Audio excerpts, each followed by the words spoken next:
Welcome to the Explainer. Today, we're diving into something pretty profound, a map of the afterlife. This comes from the work of hypnotherapist Dr. Michael Newton, who spent decades charting out the soul's journey after death. It's probably the biggest question we all ask at some point, right? What happens after we die? I mean, for thousands of years, we've tried to answer it through religion, philosophy, and even science.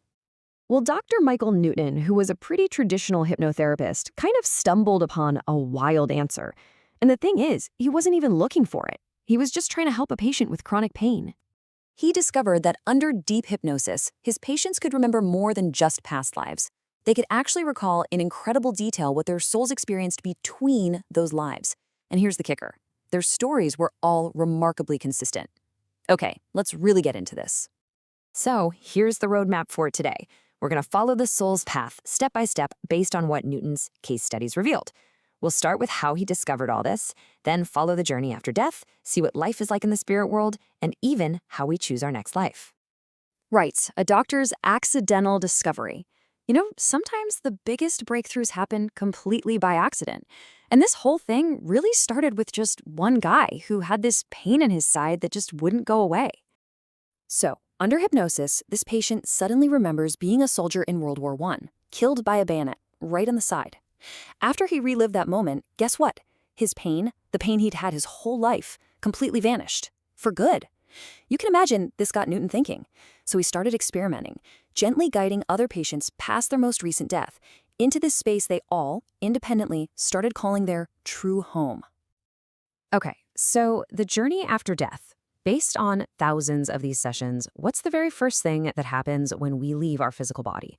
What's that initial experience like?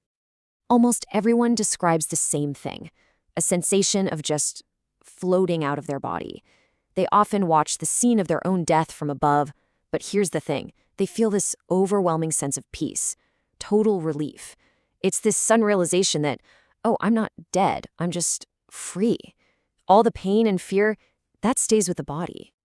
And when they emerge from this tunnel of light, they don't find some flat, boring heaven. It's more like what this patient described, a multi-layered reality of pure energy. Like a birthday cake with all these different levels of light, each one vibrating at a different frequency. Your soul is basically drawn to the level that matches its own development. So what's it like there? Life in the spirit world? Well, it's not a lonely place where you're just waiting for judgment. Nope. It's described as this vibrant, unbelievably supportive community. And the heart of that community is something called a soul group. Think of your soul group as your forever family, your cosmic crew. These are the souls you're incredibly close to, and you reincarnate with them over and over again. They're your parents, your partners, your best friends, and sometimes, yeah, even your biggest rivals. And it's all by design, an agreement you all made to help each other learn the lessons you need to grow. So, the soul's school. Arriving home isn't just about hugs and reunions. It's really the start of a pretty intense debrief. It's where you review your last life and start learning, all with the help of these amazing, highly evolved beings, your spirit guides. And check this out, this is fascinating. Based on Newton's work, a huge chunk of the souls on Earth right now, we're talking 73%, are in the beginner stages. They're still learning the basics. And when you think about it, doesn't that kind of explain a lot about the state of our world? All the conflict and the chaos? It's like a planet full of freshmen. Everyone, it seems, has at least one spirit guide, a sort of spiritual mentor who's way more advanced. And they have totally different teaching styles. You might get a guide like Quan, who's super gentle and nurturing, always there to give you comfort. Or you might get a trickster like Giles, who's more like a cosmic chess master, setting up little traps and challenges to make you think on your feet and figure things out for yourself. It's all about what you need to learn. All right, choosing your next life. This is a huge piece of the puzzle. After you've gone over all your lessons, you're not just assigned a new life like it's a homework project. No way.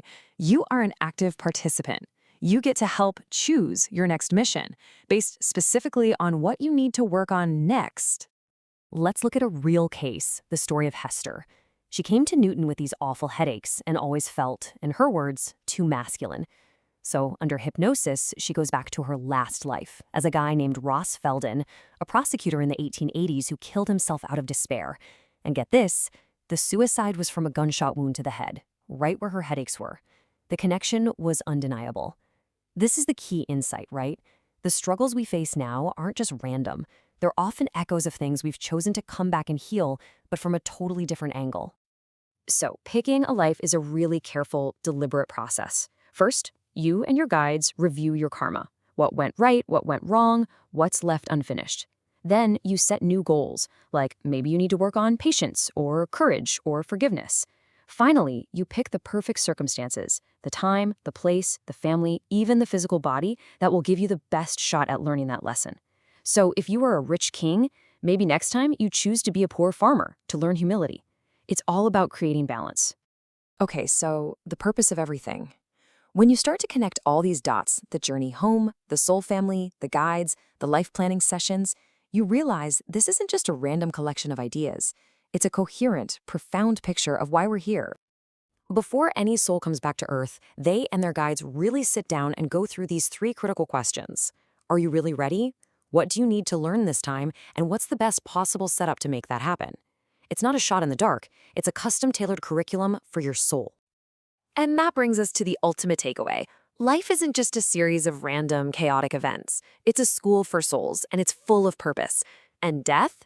Death isn't the end. It's just graduation. It's going home for the summer to plan your classes for the next semester. So thinking about it this way completely flips the script on hardship, doesn't it? It moves you from asking, why is this happening to me? To a much more powerful question. What did I, on a soul level, want to learn from this experience? And if your life really is a lesson that you chose, what do you think you're here to learn?